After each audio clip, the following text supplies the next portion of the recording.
Assalamualaikum warahmatullahi wabarakatuh. Kelas blended pada kesempatan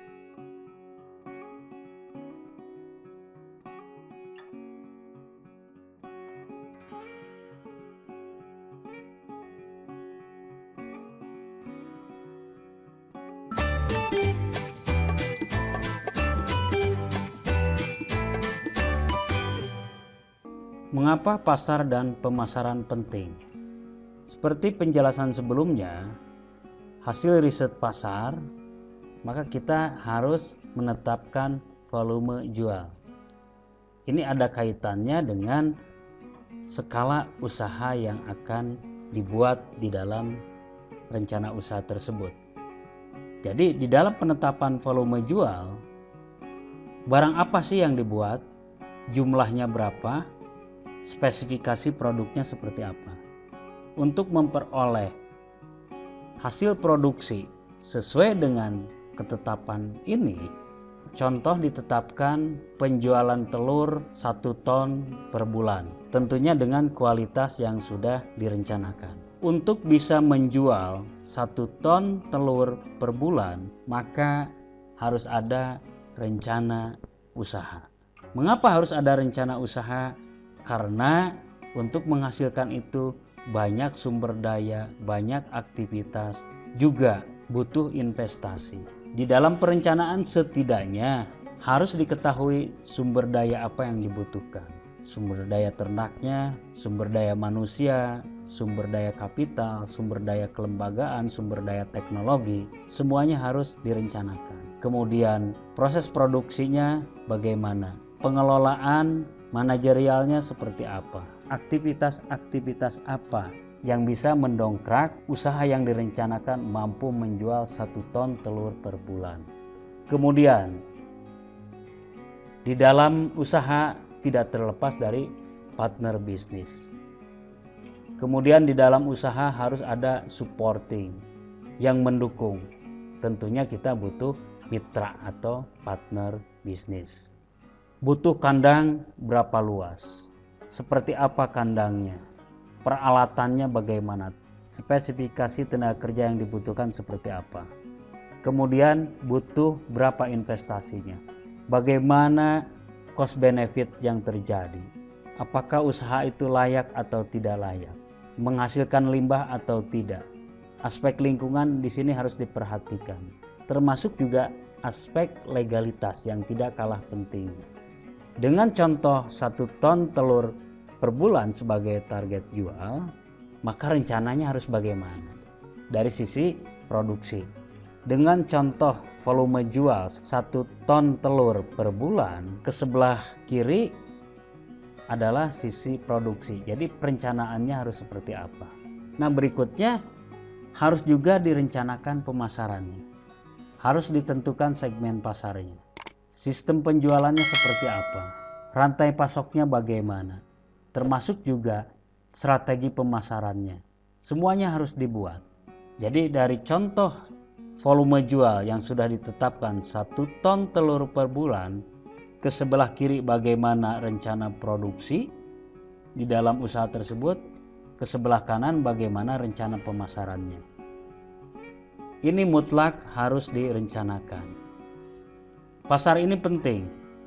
Bagaimanapun sebuah usaha mampu menciptakan produk, baik dari sisi volume, kemudian spesifikasinya bagus, tanpa ada pasar tidak akan jadi apa-apa. Jadi ciptakan dulu pasarnya, rencanakan pemasarannya dengan baik, supaya produk yang dihasilkan bisa terjual. Karena pasar ini sebagai sumber omset dari usaha yang direncanakan. Pasar dan pemasarannya menjadi kunci sukses di dalam implementasi usaha.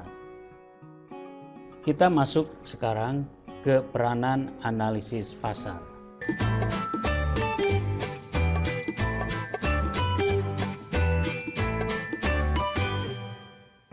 Sebenarnya analisis pasar ini adalah untuk melihat paling sedikit 3 gambaran Yang pertama mengenai persaingan pasar, yang kedua tentang barang, jumlah, kualitas, supply, demand. Berikutnya adalah konsumen. Karena masing-masing konsumen memiliki preferensi tersendiri dan ada segmen pasarnya. Dari ketiga gambaran ini, maka bisa dibuat ramalan penjualan. Sangat penting ramalan penjualan ini kaitannya dengan penerimaan usaha dan juga ke sisi produksi. Bahan baku perlu berapa begitu ya, supaya disiapkan. Kalau kita bisa meramalkan penjualan, juga harus ada ramalan produksi. Jadi harus ada proyeksi produksi dan ada proyeksi penjualan. Kemudian dari ketiga gambaran tentang pasar tadi, maka gambaran pasar itu sebagai dasar untuk membuat rencana strategi pemasaran. Jadi ada dua peran analisis pasar ini untuk melihat ramalan penjualan dan strategi pemasaran dari gambaran persaingan pasar, barang, dan konsumen. Kita masuk ke analisis pasar. Yang dianalisis, satu, identifikasi potensi pasar. Kapasitas pasar dari produk yang sudah ditetapkan itu besarnya berapa. Kemudian tingkat pertumbuhannya seperti apa? Apakah ada kecenderungan naik atau kecenderungannya turun? Kemudian juga identifikasi pembeli di pasar tersebut. Apakah pembeli melakukan evaluasi terhadap produk dari perusahaan saingan? Kalau mereka melakukan itu, tentunya si pembeli itu adalah pembeli yang kritis. Kemudian di pasar itu apakah ada kebutuhan masyarakat yang tidak terpenuhi? Kalau ada, itu menjadi peluang. Kemudian juga harus diidentifikasi kelompok besar konsumen yang tidak mampu melakukan pembelian. Jadi bagi kelompok konsumen yang tidak mampu melakukan pembelian, harus bagaimana nantinya? Harus dibuat strategi. Untuk kelompok besar konsumen yang tidak mampu melakukan pembelian, itu pun adalah peluang. Ciptakan oleh perusahaan produk yang disesuaikan dengan kelompok yang kurang mampu melakukan pembelian itu. Yang kedua, kebutuhan pasar. Kebutuhan pasar di sini kaitannya dengan yang tadi. Kalau sudah kita menemukan kelompok besar konsumen yang tidak mampu melakukan pembelian, apakah perusahaan dapat memberikan kebutuhan konsumen yang tidak mampu membeli? Bisa untuk perusahaan pesaing, bisa untuk perusahaan yang direncanakan. Bisa untuk perusahaan pesaing, bisa juga perusahaan yang direncanakan. Kemudian juga harus diidentifikasi biaya pemasarannya. Apakah biaya yang dikeluarkan untuk melayani pasar itu melebihi hasil dari penjualan? Kalau melebihi lampu kuning. Kemudian mungkinkah merubah persepsi atau citra para pembeli mengenai produk atau jasa juga terhadap merek dan perusahaan? Kalau mungkin bisa melakukan itu, artinya ada peluang untuk menggeser para pembeli menjadi konsumen produk dari rencana yang diusahakan. Produk dari usaha yang direncanakan mampukah berkompetisi untuk melayani sasaran pasar? Tidak hanya satu perusahaan supplier. Kita bisa berkompetisi tidak dengan perusahaan lain di dalam melayani sasaran pasar tersebut.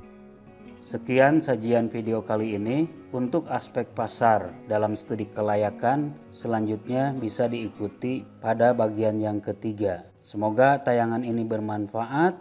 Assalamualaikum warahmatullahi wabarakatuh.